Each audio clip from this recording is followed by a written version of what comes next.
Hi అండి, మరో interesting topic కోసం మీ ముందు వచ్చేసాను. యూఎస్ఏ, యూకే, కెనడా మొదలైన దేశాల్లో చదువుకునే వాళ్ళ కోసం అడ్మిషన్ ప్రాసెస్, అలాగే ఎలాంటి ఎగ్జామ్స్ రాయాలి లాంటి వివరాలు తెలియజేయడం కోసం మనతో పాటు యాక్సెస్ కెరియర్ కౌన్సిలర్స్ నుంచి ప్రొఫెసర్ సిఏ శర్మ గారు మనతో పాటు ఉన్నారు. నమస్కారం శర్మ గారు. నమస్తే. ఎలా ఉన్నారు? బాగున్నాను. ఇప్పటివరకు చాలామంది స్టూడెంట్స్ కూడా ఎవరిని కన్సల్ట్ అవ్వాలో తెలియక, ఎలాంటి గైడెన్స్ తీసుకోవాలో తెలియక కూడా చాలామంది ఆగిపోయారు సార్. అంటే ఎవరికైనా పే చేయాల్సి ఉంటుంది, అమౌంట్ పే చేయాల్సి ఉంటుందేమో అని. బట్ మీ దగ్గర ఫ్రీ ఆఫ్ కాస్ట్ అని చెప్పేసరికి ఇది చాలా మంచి ఆపర్చునిటీ అని చెప్పుకోవచ్చు సార్. సో స్టూడెంట్స్ చాలామంది ఎవరైనా గైడ్ తీసుకోవాలంటే అమౌంట్ పే చేయాల్సి ఉంటుందేమో అని ఆగిపోతారు. సో మనని కన్సల్ట్ అవుతే సో ఫ్రీ ఆఫ్ కాస్ట్లో వాళ్ళకి మంచి ట్రైనింగ్ అనేది కూడా 100% ఫ్రీ ఆఫ్ కాస్ట్ కాబట్టి అది స్టూడెంట్ కూడా బెనిఫిట్ అవుతుంది. సో వాళ్ళు ఎప్పుడు కాల్ చేసినా మనం అందుబాటులో ఉంటాము డెఫినెట్గా. ఎందుకు అంటే మనకి ఫైల్స్ కూడా లిమిటెడ్గానే తీసుకుంటాం మేము, ఎక్కువ ఫైల్స్ తీసుకోము. అదే ఒక 500-600 ఫైల్స్ అయితే వాళ్ళ స్టూడెంట్తో మనం ఎక్కువ ఇంటరాక్ట్ అవ్వలేకపోతాము. సో అక్కడ కొద్దిగా ఇబ్బంది అయిపోతుంది. సో అందుకని మేము ప్రతి ఇంటేక్ కూడా 150-200 ఓన్లీ అప్లికేషన్సే టేకప్ చేస్తాము. సో 100% మేము వాళ్ళైతే జస్టిఫికేషన్ ఇస్తాము. ఎందుకంటే వన్స్ మేము అది తీసుకున్నామంటే డెఫినెట్గా వాళ్ళకి ఏ డౌట్ వచ్చినా సరే ఇన్ఫర్మేషన్ పాస్ చేయడంలో కానీ, లేదా మాక్ ఇంటర్వ్యూస్ కండక్ట్ చేయించడం కానీ, లేదా ఏదన్నా వాళ్ళకి ఏదైనా ఇష్యూ వస్తే ఇమీడియట్గా సార్ట్ అవుట్ చేయడం కానీ, ఇవన్నీ కూడా మా బ్యాక్ అండ్ టీము క్లియర్గా చేయగలుగుతారు వాళ్ళకి. సో స్టూడెంట్స్ ఎటువంటి డౌట్ లేకుండా మాకు కాల్ చేయగలిగితే డెఫినెట్గా we can help them 100% as per their wish. Thank you. ఒక్క నిమిషం. సో ఈ ప్రాసెస్ అంతా అయిపోయాక వీసా స్టాంపింగ్ అనేది జరుగుతుంది కదా సార్. సో దాని తర్వాత మళ్ళీ మీరు స్టూడెంట్స్కి హెల్ప్ చేసే విధంగా ఇందులో ఏంటంటే ఓకే. సో ఈ ప్రాసెస్ అంతా అయిపోయిన తర్వాత వీసా స్టాంపింగ్ జరుగుతుంది కదా సార్. సో ఈ స్టాంపింగ్ తర్వాత మీరు ఏ విధంగా స్టూడెంట్స్కి హెల్ప్ చేస్తారు? అంటే జనరల్గా ఏంటంటే first stage by stage first student మనకి అప్రోచ్ అయినప్పుడు వాళ్ళకి what are the documents required. So వాళ్ళకి టోఫెల్, జిఆర్ఈ, లేకపోతే ఐఎల్స్, ఈ డ్యూలింగో, ఏఎంఈ ఎగ్జామ్స్ రాశారు. సో జనరల్గా ఏంటంటే ఐఎల్స్ ఎగ్జామ్ అయితే 2 years ఎలిజిబిలిటీ ఉంటుంది మనకి. జిఆర్ఈ అయితే 5 years వరకు ఎలిజిబిలిటీ ఉంటుంది కాబట్టి ఆ క్రైటీరియా అంతా వాళ్ళకి ఎక్స్ప్లెయిన్ చేస్తాము. చేసిన తర్వాత డాక్యుమెంటేషన్ చెక్ చేస్తాము. డాక్యుమెంట్స్ అన్ని చెక్ చేసిన తర్వాత యూనివర్సిటీస్కి అప్లై చేయడం జరుగుతుంది. అంటే ఫస్ట్ వెరిఫికేషన్ అనేది ఫస్ట్ ఫేజు, రెండోది అప్లై చేయడం అనేది సెకండ్ ఫేజు. అప్లై చేసిన తర్వాత 45 daysలో వాళ్ళకి అన్నీ కూడా I-20 రావడం అనేది జరుగుతుంది. ఇది థర్డ్ ఫేజు. వన్స్ అవన్నీ వచ్చిన తర్వాత ఫోర్త్ ఫేజ్ ఏంటంటే వాళ్ళకి ఇంటర్వ్యూకి రెడీ చేయడం, అంటే కాన్సులేట్ ఇంటర్వ్యూ రెడీ చేయడం యూఎస్ఏ అయితే. యూకే అయితే కూడా, అంటే యూకే కానీ కెనడా కానీ అయితే ఎలా ఉంటుందంటే ప్రాసెస్ వాళ్ళకి జనరల్గా డైరెక్ట్గా వాళ్ళు వెళ్ళాల్సిన అవసరం లేదు కాన్సులేట్కి. వాళ్ళు మెడికల్ టెస్ట్లు అవన్నీ ఉంటాయి. సో వాళ్ళకి అడ్మిషన్ కన్ఫర్మేషన్ ఇచ్చే ముందైతే యూనివర్సిటీ నుంచి actually they get the call, they can see the student performance. అంటే వాళ్ళు ఇంటర్వ్యూ చేస్తారు, యూనివర్సిటీ పర్టికులర్ డీనో ఎవరో చేస్తారు, చేసి వాళ్ళతో మాట్లాడతారు. వాటిలో మాట్లాడిన తర్వాత వాళ్ళకి కమ్యూనికేషన్ స్కిల్స్ ఎలా ఉన్నాయి, సబ్జెక్ట్ ఎలా ఉంది, ఇవన్నీ అజ్యూమ్ చేసుకొని వాళ్ళు అప్పుడు వాళ్ళు I-20 అయితే రిలీజ్ చేస్తారు. సో ఇదంతా ఉంటుంది ప్రాసెస్ వీటికి. అదే యూఎస్కి అయితే మనకు యూనివర్సిటీ నుంచి కాల్ వస్తే రావచ్చు, లేకపోతే డైరెక్ట్గా కూడా కన్ఫర్మేషన్ అవ్వచ్చు. ఫైనాన్షియల్ అవి చూస్తారు, రిసోర్సెస్ ఇవన్నీ చూసిన తర్వాత I-20 రిలీజ్ చేస్తారు. చేసిన తర్వాత నెక్స్ట్ ఫేజ్ ఏంటంటే కాన్సులేట్కి ఇంటర్వ్యూ ప్రిపేర్ అవ్వటము. సో అందులో మళ్ళీ స్లాట్స్ బుక్ చేసుకోవటము మనం కాన్సులేట్ ఇంటర్వ్యూకి. సో వాటన్నిటికి కూడా మనం హెల్ప్ చేయగలుగుతాం స్టూడెంట్కి. ఫైనల్ ఫేజ్ ఏంటంటే వాడు ఇంకా వెళ్ళటానికి నెక్స్ట్ వాడు అక్కడికి వెళ్ళిన తర్వాత అక్కడ ఎలా ఉండాలి ఏంటి అనేది కూడా మనం చెప్తాము. సో జనరల్గా మన స్టూడెంట్ మనకేంటంటే ఆల్రెడీ ప్రతి సంవత్సరము చాలామంది స్టూడెంట్స్ వెళ్తూ ఉంటారు కాబట్టి ఆల్రెడీ అక్కడ వెళ్ళిన వాళ్ళకి నెంబర్స్ ఇస్తాము. వాళ్ళు డైరెక్ట్గా స్టూడెంట్తో మాట్లాడుకొని, సో వాళ్ళు అక్కడికి వెళ్ళిన తర్వాత ఎయిర్పోర్ట్ నుంచి వాళ్ళు అవసరమైతే వీళ్ళు మాట్లాడితే ముందే ఎయిర్పోర్ట్కే వచ్చి వాళ్ళు రిసీవ్ చేసుకుంటారు. తర్వాత వాళ్ళు కూడా మొత్తం ఆ ఎన్విరాన్మెంట్ అదంతా కూడా వాళ్ళకి క్లియర్గా ఎక్స్ప్లెయిన్ చేస్తారు ఎలా ఉండాలి ఏంటనేది కూడా. సో ఇలాంటి గైడెన్స్ కూడా మనం స్టూడెంట్కి ఇవ్వగలుగుతాము.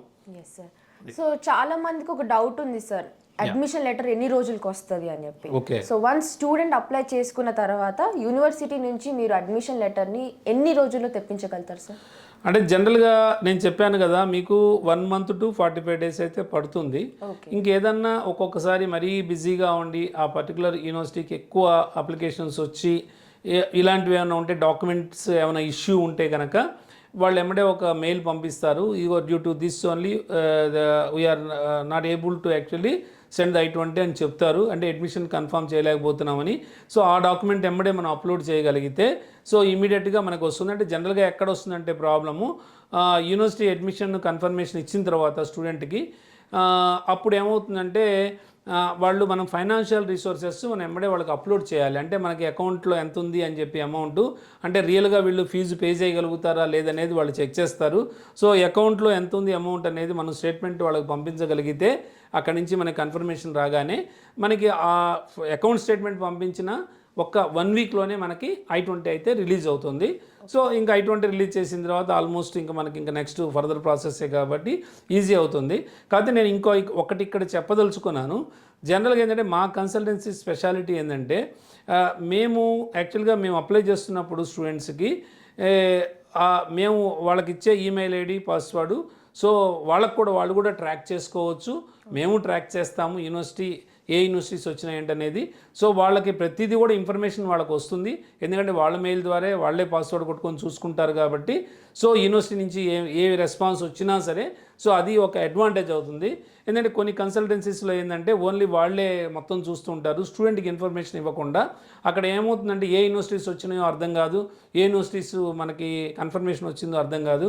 దానివల్ల కన్సల్టెంట్ ఏం చేస్తాడంటే వాడు పంపించాలి అనుకున్న యూనివర్సిటీకే పంపించగలుగుతాడు. బట్ వేరేజ్ అవర్ కన్సల్టెన్సీ స్పెషాలిటీ ఏంటంటే అట్లా కాకుండా స్టూడెంట్ ఇష్ట ప్రకారం స్టూడెంట్కి ఎన్ని యూనివర్సిటీస్ వచ్చినాయో చూసుకొని దాని ప్రకారం వాడు సెలెక్ట్ చేసుకొని వాడు వెళ్తాడు. సో దానివల్ల 100% స్టూడెంట్కి జస్టిఫికేషన్ ఇచ్చినట్టు అవుతుంది. సో ఇది మేజరు. ఇంకా రెండోది ఏంటంటే మా కన్సల్టెన్సీలో ఎటువంటి హిడెన్ ఛార్జెస్ ఉండవు. చాలామంది కన్సల్టెన్సీస్లో ఏంటంటే ఫస్ట్ ఏమి చెప్పరు యాక్చువల్గా, తర్వాత ఏంటంటే దానికింతని దీనికని అలా ఛార్జ్ చేస్తుంటారు. బట్ మేమైతే we don't charge anything from the student, 100% is a free of cost. So చివరిగా మీరు MS MBA చెయ్యాలి అని అనుకున్న స్టూడెంట్స్కి ఎలాంటి సలహాలు ఇస్తారు సార్ చివరిగా? అంటే స్టూడెంట్ బయటికి వెళ్ళాలి అనుకున్నప్పుడు ఫస్ట్ ఏంటంటే నేను ఇచ్చే సలహా ఏమిటి అంటే, సో ఎందుకంటే మాకు అని అదర్ కన్సల్టెంట్స్ తేడా ఏంటంటే మేము ఆల్రెడీ ఆల్మోస్ట్ మొన్న కూడా యూఎస్ వెళ్ళి వచ్చాను 2 months back. Almost I was there for 2 months. So మా పిల్లలు కూడా ఆల్రెడీ యూఎస్లో ఉన్నారు ఇద్దరు. సో అది కూడా కొంత మనకి ఎక్స్పీరియన్స్ కాబట్టి, అంటే మా పిల్లలు ఏవైతే ప్రాబ్లమ్స్ ఫేస్ చేశారో సో నేను వాళ్ళకి చెప్పగలుగుతాను, అది మేజర్ అడ్వాంటేజ్. రెండోది ఏంటంటే ఫస్ట్ మనం బయటికి వెళ్తున్నాము అంటే మనకి ఏమి స్కిల్స్ ఉన్నాయనేది చూసుకోవాలి. ఫస్ట్ ఆఫ్ ఆల్ ఏంటంటే నీకు ఏ సబ్జెక్ట్లో నీకు ఎంత స్కిల్ ఉంది. Suppose when you are choosing the computer line, so అంటే కంప్యూటర్ సైన్స్ నువ్వు తీసుకుంటున్నావు అంటే నీకు అందులో ఎంత మటుకు సబ్జెక్ట్ ఉందనేది చూసుకోవాలి. ఒకవేళ సబ్జెక్ట్ లేకపోతే దానికి రిలేటెడ్ అంటే మనకి మినిమం ఒక 6 to 7 months పడుతుంది కాబట్టి ప్రాసెస్, దానికి కావాల్సింది మనం నేర్చుకోగలిగితే అది అడ్వాంటేజ్. అంటే ఆ రిలేటెడ్ మనం కోర్సు నేర్చుకుంటే అక్కడికి వెళ్ళిన తర్వాత ఇబ్బంది ఉండదు. తర్వాత నేర్చుకోవాలంటే అక్కడికి వెళ్ళిన తర్వాత అవ్వదు, ఎందుకంటే అక్కడ చాలా కాస్ట్ ఆఫ్ లివింగ్ ఎక్కువ. సో ఏదైనా ట్రైనింగ్ నేర్చుకోవాలన్నా డాలర్స్లో పే చేయాలి, ఇదంతా చాలా ఇబ్బంది ఉంటుంది. అందుకని బేసిక్ ఫండ్ అయితే మనం ఇక్కడ నేర్చుకొని వెళ్ళగలిగితే అక్కడ ఈజీగా మనం సర్వే అవుతాము. అందుకే ప్రతి స్టూడెంట్ కూడా వాడు వెళ్ళే ముందు కూడా ఏమేమి నేర్చుకోవాలి, ఎలా ఉండాలి ఎక్కడ, సో అన్నీ కూడా మేము వాళ్ళకి క్లియర్గా ఎక్స్ప్లెయిన్ చేయగలుగుతాము. నేను ఇచ్చే సలహా అయితే ఫస్ట్ స్టూడెంట్ మంచి కమ్యూనికేషన్ స్కిల్స్ అయితే బాగా ఉండాలి. అంటే ఒకవేళ వాళ్ళకి అంత కమ్యూనికేషన్ స్కిల్ లేదు అనుకుంటే డెఫినెట్గా అవసరమైతే బయటకు వెళ్ళి కమ్యూనికేషన్ స్కిల్స్ క్లాసెస్కి వెళ్ళినా తప్పేం లేదు. సో వెళ్ళాలి. సో మంచి ఇంగ్లీష్ అయితే ఉండాలి. రెండోది ఏ సబ్జెక్ట్కి వెళ్తున్నారో ఆ సబ్జెక్ట్లో మంచి నాలెడ్జ్ అయితే ఉండాలి. సో మూడోది డిసిప్లైన్ అయితే ఉండాలి స్టూడెంట్కి. అంటే సెల్ఫ్ డిసిప్లైన్ చాలా అవసరం, ఎందుకంటే సెల్ఫ్ డిసిప్లైన్ లేకుండా మనం అక్కడ సర్వే కాలేము. ఎందుకంటే ప్రతిదీ రూల్స్ అండ్ రెగ్యులేషన్స్ కాబట్టి. సో ఆ రూల్స్ని మనం ఎక్కడా కూడా దాన్ని మనం ఇచ్చేయకూడదు, అంటే దాన్ని మనం ఓవర్కమ్ చేసి వెళ్ళకూడదు. Compulsory we should follow the rules and regulations as per their norms. So అందుకని ఇవన్నీ కూడా క్లియర్గా స్టూడెంట్కి చెప్పి మేము పంపిస్తాము. సో వన్స్ అంటే యూఎస్లో ఉన్నంత సెక్యూరిటీ ఎక్కడా ఉండదు, ఈవెన్ గర్ల్స్కైనా బాయ్స్కైనా. సో సెక్యూరిటీ పరంగా ఎటువంటి ఇబ్బంది లేదు. ఒక్క రూల్స్ అండ్ రెగ్యులేషన్సే ఫాలో అవ్వగలిగితే స్టూడెంట్ చక్కగా హ్యాపీగా యూఎస్, UK, కెనడా లాంటి కంట్రీస్లో బ్రహ్మాండంగా సెటిల్ అవుతాడు. ప్లేస్మెంట్ పరంగా కూడా ఇబ్బంది ఏం లేదు. అంటే ఇంకొక విషయం చెప్పదలుచుకున్నా ఇక్కడ నేను, చాలామంది స్టూడెంట్స్ ఏంటంటే ఇప్పుడు రెసిషన్ ఉంది యూఎస్లో, విపరీతమైన రెసిషన్ ఉంది ఎంప్లాయ్మెంట్కి. సో ఈ మూమెంట్లో మేము MSకి వెళ్ళడం ఎంతమందికి సమంజసం అని కూడా అనుకుంటూ ఉంటారు.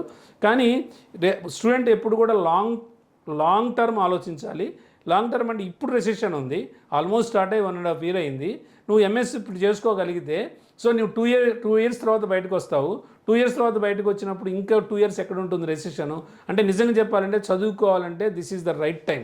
ఎందుకంటే ఇప్పుడు రెసిషన్ ఉంది కాబట్టి ఒక 1 year 1.5 yearలో రెసిషన్ అయిపోతే ఒక్కసారిగా ఆపర్చునిటీస్ అన్నీ ఓపెన్ అయిపోతాయి, మనకి ఎంప్లాయ్మెంట్ ఎక్కువగా వస్తుంది. సో నువ్వు ఎంఎస్ అయ్యేసరికి మంచిగా బాగా సెటిల్ అవుతావు. అంటే చదువుకునే వాళ్ళకైతే this is the best time అని అయితే నేను చెప్పగలుగుతాను. అంతేకాకుండా శర్మ గారు, ఈ మధ్య చాలా మంది పేరెంట్స్ కానీ స్టూడెంట్స్ కానీ ఇతర దేశాల్లోకి వెళ్ళి చదువుకోవాలంటే గన్ కల్చర్ ఎక్కువ అయిపోయింది కదా అని ఒక భయంతో ఆగిపోతున్నారు. సో దీని గురించి మీరు ఏం చెప్పాలంటే? ఓకే, అంటే జనరల్గా యూఎస్లో ఏంటంటే అది ఒక చిన్న ఇబ్బందికరమైన విషయమే.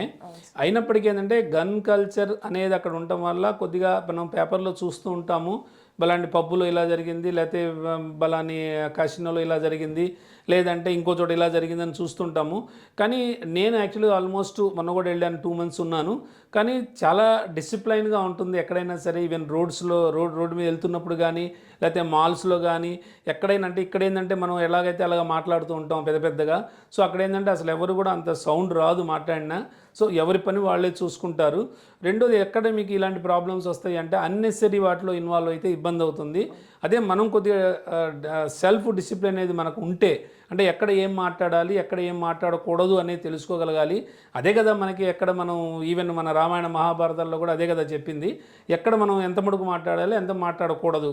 అంటే ఆ వాడుకున్న పవర్ని మనం యూటిలైజ్ చేసుకోగలిగితే డెఫినెట్గా గన్ కల్చర్ అనేది పెద్ద ఇష్యూ ఏం కాదు. అదేంటంటే పబ్బుల్లో వెళ్ళేవాళ్ళు వాళ్ళు తాగి ఏదో చేస్తూ ఉంటే అలాంటివి జరుగుతూ ఉంటాయి. కానీ జనరల్గా స్టూడెంటు అంటే మన తెలుగు స్టూడెంట్స్ చాలా డిసిప్లైన్గా ఉంటారు కంపారిటివ్లీ. ఎందుకంటే వీళ్ళు లిమిట్స్లో ఉంటారు. వీళ్ళు వెళ్తుంది చదువు కోసమే కాబట్టి వాళ్ళు ఏదో అక్కడ కొంత తర్వాత మంచి ప్లేస్మెంట్ కోసం వెళ్తున్నారు కాబట్టి సో వీళ్ళు అయితే మనకు ఎక్కువ అంటే అంత ఇబ్బందికరంగా అయితే ఉండదు. ఏదో 1-2 కేసెస్ అయితే మనం వింటూనే ఉన్నాము. కానీ వాటికి మన బ్యాక్గ్రౌండ్ తెలియదు యాక్చువల్గా. అంటే మీడియా కూడా దాన్ని డిఫరెంట్గా కూడా చెప్తూ ఉంటుంది, వాళ్ళకి కరెక్ట్గా ఇన్ఫర్మేషన్ ఉండదు కాబట్టి. సో అక్కడ జరిగేది ఏంటి అనేది వీళ్ళకి తెలియదు కాబట్టి యాక్చువల్గా అన్నెసరీ వాటిలో ఇన్వాల్వ్ అవ్వటము, లేకపోతే స్విమ్మింగ్ పూల్కి వెళ్ళినప్పుడు దానిలో అది టెంపరేచర్ చూసుకోకుండా దిగటము, లేకపోతే మరీ కోల్డ్ ఉన్నప్పుడు ఆ టైప్లో దీనికి వెళ్ళిపోవడం స్విమ్మింగ్కి, ఇలాంటి విషయాలన్నిటి కూడా అంటే ఆ ఇన్ఫర్మేషన్ తెలుసుకోకుండా వాడు ఎలా పడితే అలా చేస్తే అవి ఇబ్బందులే. కానీ అసలు గన్ కల్చర్ అనేది పెద్ద ఇష్యూనే కాదు. అక్కడ ఏదో 1-2 కేసెస్ జరుగుతుంటాయి, కానీ ఇక్కడైనా మనకి అవి జరుగుతూనే ఉంటాయి. ఇక్కడ కానీ అసలు అది లైసెన్స్డ్ కాకపోయినా మనకి ఇక్కడ అవి జరుగుతూనే ఉన్నాయి. సో దాని గురించి పట్టించుకోవాలి. నిజంగా చెప్పాలంటే ఉమెన్కి ఉన్నంత సెక్యూరిటీ యూఎస్లో ఇంకా ఏ కంట్రీలో కూడా లేదు. 100%. అదేంటంటే జస్ట్ మీకు చిన్న ఇబ్బంది అనిపిస్తే జస్ట్ ఆ బటన్ నొక్కితే చాలు మొబైల్లో, ఆటోమేటిక్గా మీకు ఫ్రాక్షన్స్లో అంటే ఒక 1 minute కూడా పట్టదు, ఆల్మోస్ట్ 1 minute లోపలే కాప్స్ వచ్చేస్తారు. మీకు ఎమ్మడే ఇష్యూ ఏంటనేది ఎమ్మడే సాల్వ్ చేస్తారు. అందుకని అక్కడ పగలైనా రాత్రైనా ఒకే రకంగా ఉంటుంది. ఏ టైంలో అయినా సరే ఫ్రీగా తిరగచ్చు. సో అంతా మనకి ఫ్రీగా ఉన్నది. అంటే పర్టికులర్గా గర్ల్స్కి అయితే 100% సెక్యూర్డ్ ప్లేస్. మిగిలినవంటారా వీళ్ళు పిల్లలు చేసేదాన్ని బట్టి ఉంటుంది. సో వాళ్ళు జాగ్రత్తగా వాళ్ళ లిమిట్స్లో వాళ్ళు ఉంటే ఎటువంటి ఇబ్బందులు ఉండవు. సో ఆల్మోస్ట్ మా పిల్లలు ఆల్మోస్ట్ 4-5 years నుంచి ఉంటున్నారు. సో ఎటువంటి ఇబ్బంది లేదు. సో అందుకని నేనైతే పిల్లలకి అలానే తల్లిదండ్రులకి ధైర్యం ఇస్తున్నాను. పిల్లలకు కొద్దిగా వెళ్ళేటప్పుడు జాగ్రత్తలు చెప్పి పంపించండి. మా సైడ్ నుంచి కూడా మేము కొన్ని చెప్పి పంపిస్తాము. సో ఎటువంటి ఇబ్బంది లేదు. హ్యాపీగా వాడు డిసిప్లైన్గా ఉండమనండి, ఆటోమేటిక్గా బ్రహ్మాండంగా సెటిల్ అవుతాడు. మంచి స్కోర్తో ఎంఎస్ కంప్లీట్ చేయగలుగుతాడు. ఇది మేము ఇచ్చే మీకు అయితే భరోసా. Thank you so much Sharma గారు. సో చాలా బాగా ఎక్స్ప్లెయిన్ చేశారు ప్రతిది కూడా. సో మీరు అన్న విధంగా పేరెంట్స్ ఎక్కువ భయపడుతూ ఉంటారు. స్టూడెంట్స్ ఎంత కాన్ఫిడెంట్గా ఉన్నా కూడా పేరెంట్స్ పంపించడానికి భయపడుతూ ఉంటారు. సో వాళ్ళకు కూడా ఒక మంచి క్లారిటీ ఇచ్చారు.